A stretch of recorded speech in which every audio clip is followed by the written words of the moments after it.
সুপ্রিয় শিক্ষার্থীবৃন্দ, আসসালামু আলাইকুম ওয়া রাহমাতুল্লাহি ওয়া বারাকাতুহু। শিমুল মেমোরিয়াল নর্থ স্কুল এন্ড কলেজে পঞ্চম শ্রেণীর ইসলাম ও নৈতিক শিক্ষা ক্লাসে সকলকে স্বাগত। প্রিয় শিক্ষার্থীরা, আশা করছি আল্লাহর অশেষ মেহেরবানিতে করোনাকালীন এই সংকটময় মুহূর্তে পরিবারের সবাইকে নিয়ে ভালো আছো, সুস্থ আছো, নিরাপদে আছো। আলহামদুলিল্লাহ, আমিও ভালো আছি। প্রিয় শিক্ষার্থীরা, আজকের ক্লাস উপস্থাপনায় আছি আমি মোহাম্মদ রিজানুর রহমান, সহকারী শিক্ষক, ইসলাম ও নৈতিক শিক্ষা, Shimul memorial north school and college, Rajshahi. প্রিয় শিক্ষার্থীরা, আজকে আমরা আবার ফিরে এসেছি প্রথম অধ্যায়ের আলোচনায়। কেননা আমাদের সিলেবাস ইতিমধ্যে শেষ হয়ে গেছে। আজকে আমরা রিভিশন ক্লাস শুরু করতে যাচ্ছি। শুরুতে আমরা প্রথম অধ্যায় আলোচনা করব। প্রথম অধ্যায়ের নাম আকাইদ, পৃষ্ঠা নম্বর 13 থেকে 18। সুপ্রিয় শিক্ষার্থীবৃন্দ, আজকের আলোচনা শেষে আমরা যে বিষয়গুলো সম্পর্কে জানতে পারবো সেগুলো হলো কবরে সওয়াল ও জবাব সম্পর্কে জানতে পারবো, কবরে আরাম অথবা আযাব সম্পর্কে জানতে পারবো, কিয়ামত, হাসর, মিজান, জান্নাত জাহান্নামের পরিচয় ও অবস্থা সম্পর্কে জানতে পারবো। প্রিয় শিক্ষার্থীরা, তাহলে আজকের আলোচ্য বিষয় কবরে সওয়াল জবাব, কবরে আরাম অথবা আযাব, কিয়ামত, হাসর, মিজান, জান্নাত ও জাহান্নাম, আখিরাতে বিশ্বাসের নৈতিক উপকার, একজন মুসলিমের চরিত্র। প্রিয় শিক্ষার্থীরা, শুরুতে আমরা আলোচনা করব কবরের সওয়াল ও জবাব নিয়ে। মহান আল্লাহ তাআলার বাণী, কুল্লু নাফসিন যায়িকাতুল মাউত। প্রত্যেক প্রাণী মরণশীল, অর্থাৎ প্রত্যেক প্রাণীকে কি করতে হবে? মৃত্যুবরণ করতে হবে। পৃথিবীতে যারা জীব হিসেবে এসেছে, যাদের জীবন আছে, প্রত্যেকেই মৃত্যুবরণ করতে হবে। আর যখনই কোনো প্রাণী মৃত্যুবরণ করবে, বিশেষ করে মানুষ যখনই মৃত্যুবরণ করবে, তখন মানুষকে কবরে রেখে আসা হয়। আর কবরে রেখে আসার সঙ্গে সঙ্গে সে মৃত ব্যক্তিকে কবরের সওয়াল ও জবাবের সম্মুখীন হতে হয়। প্রিয় শিক্ষার্থীরা, একজন ব্যক্তিকে কবরে রেখে আসার পরে কবরে দুইজন ফেরেশতা আগমন করেন এবং মৃত ব্যক্তিকে তিনটি প্রশ্ন করে থাকেন। মৃত ব্যক্তিকে তিনটি প্রশ্ন করে থাকবেন, আর এটি হলো কবরের সওয়াল ও জবাব। দুইজন ফেরেশতা আগমন করবেন। সেই দুইজন ফেরেশতার নাম কি? তারা হলেন মুনকার ও নকির। প্রিয় শিক্ষার্থীরা, মৃত ব্যক্তিকে যে তিনটি প্রশ্ন করা হবে সেগুলো কি? মান রব্বুকা, মা দীনুকা, মান নাবিয়ুকা, অথবা মান হাযা রাজুল। এই যে তিনটি প্রশ্ন করা হবে, এই তিনটি প্রশ্নের উত্তর অবশ্যই কি প্রত্যেক ব্যক্তিকে দিতে হবে। আর যদি না দিতে পারে, অবশ্যই সেই ব্যক্তি কি কবরের মধ্যে শাস্তি ভোগ করতে শুরু করবে। এর উত্তর হলো কি? মান রব্বুকা, রব্বি আল্লাহ, আমার রব হলো আল্লাহ। মা দীনুকা, দীন ইয়াল ইসলাম, আমার দ্বীন হলো ইসলাম। মান হাযা রাজুল, হাযা রাসূলুল্লাহ। এভাবে যদি কোনো মুমিন মুসলিম সঠিকভাবে উত্তর দিতে পারে, সে ব্যক্তির জন্য কি হবে? সে ব্যক্তির জন্য কবরটা হবে আরামের জায়গা। তোমাদের প্রশ্ন করা হয়ে থাকে যে কবরে কারা সঠিক প্রশ্নের উত্তর দিতে পারবে, অর্থাৎ কবরে যে প্রশ্ন করা হবে সেই প্রশ্নের উত্তর কারা সঠিকভাবে দিতে পারবে।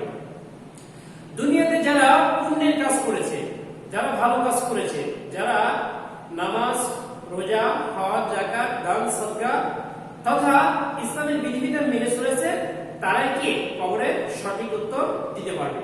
আর এই সমস্ত ব্যক্তিদেরকে কবরে কোনো ধরনের শাস্তি দেওয়া হবে না, বরং জান্নাতের সাথে তাদের সংযোগ স্থাপন করে দেওয়া হবে। তাদের আরাম আয়েশের মধ্যে কি কবরের জীবন অতিবাহিত হবে। প্রিয় শিক্ষার্থীরা, কাদের জন্য কবরটা আযাবের জায়গা হবে? পৃথিবীতে যারা ইসলামী বিধিবিধান মানেনি, সালাত, সাওম, যাকাত, হজ, দান, সাদকা, পরোপকার ইত্যাদি এই ধরনের কাজে যারা অংশগ্রহণ করেনি, যারা পালন করেনি, তাদের জন্য কি কবরটি হবে আযাবের স্থান। এজন্য অবশ্যই কবরে আরাম অথবা আযাব এটি সম্পূর্ণ নির্ভর করবে মানুষের দৈনন্দিন আমলের উপর, কর্মকাণ্ডের উপর। প্রিয় শিক্ষার্থীরা, এই পর্যায়ে আমরা আলোচনা করব আখিরাতে কিছু গুরুত্বপূর্ণ স্টেপ বা পর্যায় নিয়ে। প্রথমে যে বিষয়টি নিয়ে আমরা আলোচনা করব সেটি হলো কিয়ামত। কিয়ামত আরবি ভাষার শব্দ, শাব্দিক অর্থ হলো মহাপ্রলয় বা দণ্ডায়মান হওয়া। তোমাদের প্রশ্ন করা হয়ে থাকে যে কিয়ামত কখন সংঘটিত হবে। আমরা সবাই জানি যে এই আসমান এবং জমিন যে আমরা দেখতে পাই এটি একাকী হয়নি, বরং আল্লাহ তাআলা এগুলো সৃষ্টি করেছে। এইগুলো সৃষ্টি করার পর পৃথিবীতে মানুষ এবং জিন জাতিকে পাঠিয়েছেন আল্লাহ তাআলা ইবাদত বন্দেগী করার জন্য, দুনিয়াবী জীবনযাপন করার জন্য। কিন্তু মানুষ যখন এসে পৃথিবীতে অন্যায়, অত্যাচার, মূর্তি পূজা, বিভিন্ন দেবদেবীর পূজা লিপ্ত হলো, আর মানুষ যখন বিভিন্ন ধরনের দেবতাকে অনুসরণ করবে, পাপ কাজে লিপ্ত হবে, আল্লাহ তাআলাকে ভুলে যাবে, তখন আল্লাহ তাআলা এই পৃথিবী কি করবেন? ধ্বংস করে দিবেন। শুধুমাত্র ইসলামী যে কথা বলে তা নয়, বরং বিজ্ঞানীরাও কিয়ামত হবে, মহাপ্রলয় হবে, পৃথিবী ধ্বংস হয়ে যাবে, এর স্বীকৃতি কি তারাও দিয়েছে। যেমন বিজ্ঞানীরা বলেন এমন এক সময় আসবে, এমন এক দিন আসবে যেদিন, যে সময় কি হবে?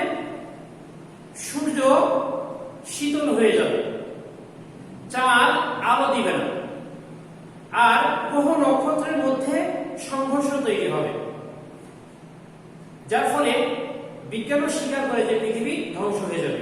প্রিয় শিক্ষার্থীরা, তাহলে অবশ্যই কি কিয়ামত সংঘটিত হবে। সূরা কারিয়া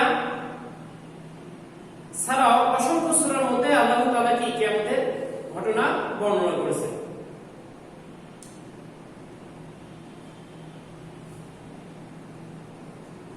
প্রিয় শিক্ষার্থীরা, আখিরাতের আরেকটি পর্যায় হলো হাসর। হাসর শব্দের শাব্দিক অর্থ হলো মহাসমাবেশ, একত্রিত হওয়া, চাপ, ভিড় ইত্যাদি। হাসর কখন হবে? এর সাথে হলো যে বিশ্বজগৎ বা আসমান জমিন ধ্বংস হওয়ার অনেক বছর পর আল্লাহ তাআলা সবাইকে পাপ পুণ্যের বিচারের জন্য পুনরায় জীবিত করবেন। সবাইকে সেদিন আল্লাহর সামনে হাজির হতে হবে, আর একে বলা হয় কি? হাসর। অর্থাৎ হাসর হবে এমন একটি ময়দান যেখানে পৃথিবীতে মানুষ যে পাপ করেছে, মানুষ যে পুণ্য করেছে, সেগুলোর কি হিসাব নিকাশ নেওয়া হবে।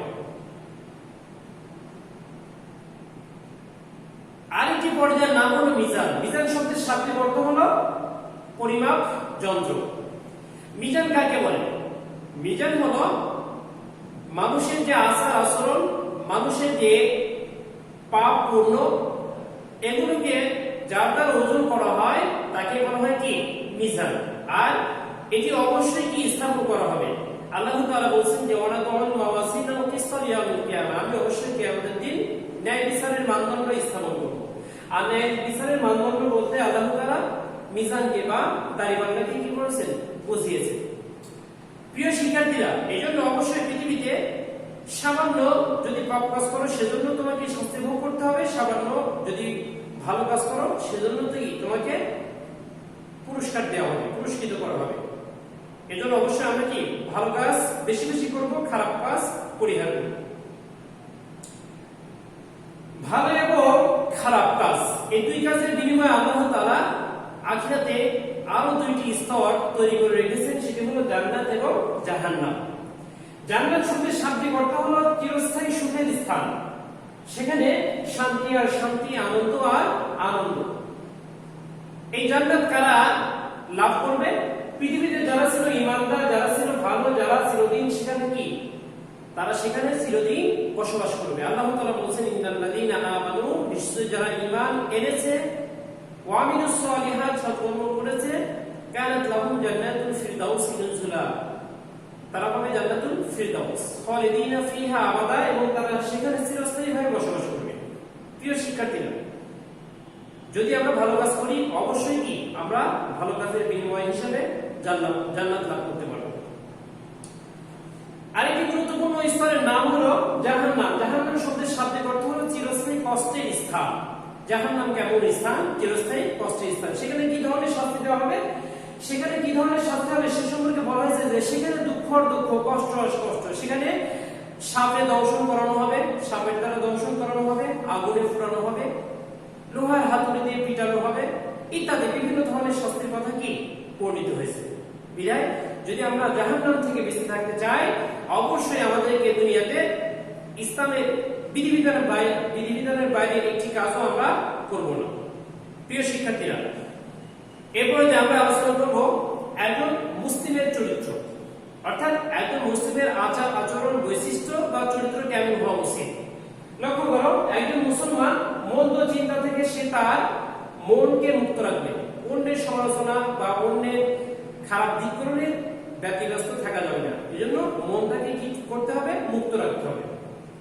অসৎ আলোচনা শোনা থেকে সে তার কানকে দূরে রাখবে। কেউ যদি অসৎ আলোচনা করে তাকে নিষেধ করতে হবে, যদি সেটা না শোনে প্রয়োজনে সেখান থেকে কি করতে হবে? সরে আসতে হবে।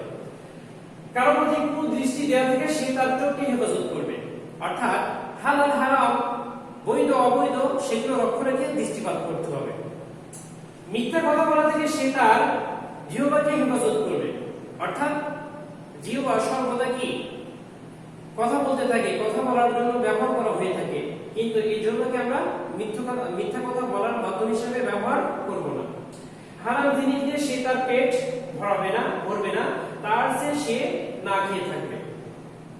অনেক মানুষ আছে যারা পৃথিবীতে এখনো কি সৎভাবে জীবনযাপন করে, তার ইচ্ছা করলে অসৎ পন্থায় উপার্জন করে তাদের মৌলিক প্রয়োজন পূরণ করতে পারেন, কিন্তু তারা কি সেগুলো করেন না। এজন্য অবশ্যই কি করতে হবে? সৎ পন্থায় উপার্জন করতে হবে, প্রয়োজনে অল্প হলে অল্পতে তুষ্ট থাকতে হবে, সন্তুষ্ট থাকতে হবে।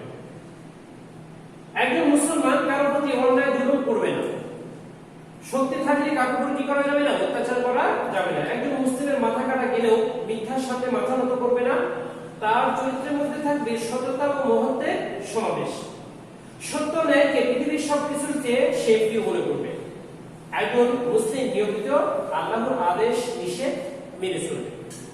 প্রিয় শিক্ষার্থীরা, যদি আমাদের মধ্যে এই ধরনের বৈশিষ্ট্যগুলো পরিপূর্ণভাবে থাকে অবশ্যই কি আমরা একজন মুসলিমের বৈশিষ্ট্যগুলো অর্জন করতে পেরেছি বলে আমরা মনে করতে পারি। কিন্তু যদি এগুলো আমাদের মধ্যে না থাকে অবশ্যই আমরা কি পরিপূর্ণ মুসলমান হতে পারবো না। এজন্য সর্বদা চেষ্টা করব আমরা যেন এই সমস্ত গুণে গুণান্বিত হতে পারি। একজন অমুসলিমের চরিত্র সম্পর্কে আমরা জানি। একজন অমুসলিম বলে, অর্থাৎ ইসলাম বলে আল্লাহর পথে গরিবকে যাকাত দাও, আর জবাবে অমুসলিম কি বলে? যাকাত দিলে সম্পদ কমে যাবে, আমার অর্থের উপর আমি সুদ নেব। তার মানে ইসলাম বলছে যাকাত দিতে, আর একজন অমুসলিম তার চরিত্রের বৈশিষ্ট্য এভাবে প্রকাশ করছে যে যাকাত দিলে সম্পদ কমে যাবে। কিন্তু প্রকৃতপক্ষে ইসলাম কি বলে? ইসলাম বলে যে যাকাত দিলে সম্পদ বৃদ্ধি পাবে, আর অমুসলিম বলে যে যাকাত দিলে সম্পদ কমে যাবে। ইসলাম বলে যে সুদ হারাম করা হয়েছে, আর একজন অমুসলিম বলে যে তার অর্থের উপরে সে সুদ দেবে। এজন্য ইসলাম যে সমস্ত কর্মকাণ্ডকে বৈধ করেছেন সেগুলো কি অবশ্যই আমরা অনুসরণ করব, আর যেগুলোকে নিষেধ করেছেন সেগুলো অবশ্যই আমরা কি করব? পরিহার করব। প্রিয় শিক্ষার্থীরা, দীর্ঘ সময় আমরা আলোচনা করলাম, এ পর্যায়ে মূল্যায়নের পালা। শুরুতে আমরা জানি আমল নামা কি। আমল নামা হলো যে আমাদের আচার আচরণ কথাবার্তা, আমাদের পাপ পুণ্য যে লিখে রাখা হয় বা লিপিবদ্ধ করা হয় একে বলা হয় কি? আমল নামা। মিজান অর্থ কি? পরিমাপ যন্ত্র। হাজা রাসূলুল্লাহ অর্থ কি? ইনি আল্লাহর রাসূল। চিরস্থায়ী কষ্টের স্থান কোনটি? জাহান্নাম। কবরে মৃত ব্যক্তিকে কয়টি প্রশ্ন করা হবে? কবরে মৃত ব্যক্তিকে 3টি প্রশ্ন করা হবে। প্রিয় শিক্ষার্থীরা, আজকের এই আলোচনার উপর আগামী দিন তোমাদের রিভিশন কমপ্লেক্স 1 হবে। তোমাদের পড়া থাকবে 7 ও 8, এবং আজকের যে আলোচনা এই আলোচনার মধ্য থেকে প্রশ্ন করা হবে। ছোট প্রশ্ন আলোচনার ভিতর থেকে রাখা হবে। প্রিয় শিক্ষার্থীরা, অবশ্যই তোমরা আজকের আলোচনাটি আরো সুন্দরভাবে বাসায় চর্চা করবে এবং সুন্দরভাবে রিভিশন কমপ্লিট করবে। প্রিয় শিক্ষার্থীরা, করোনাকালীন এই সংকটময় মুহূর্তে অবশ্যই তোমরা স্বাস্থ্যবিধি মেনে চলবে, আল্লাহ তাআলার নিকট প্রার্থনা করবে আল্লাহ তাআলা যেন আমাদের এই সংকট খুব দ্রুতই উঠিয়ে দেন, এই সংকট থেকে আমাদেরকে বাঁচিয়ে দেন। এই প্রার্থনা আমাদের সকলের। আশা করছি আল্লাহ তাআলা দ্রুতই আমাদের প্রার্থনা কবুল করবেন, পরিবেশ সুন্দর এবং সুস্থ করে দিবেন। আগামী দিন আবারও নতুন ক্লাসের আহ্বান জানিয়ে এখানে শেষ করছি। ওয়া আখিরু দাওয়ানা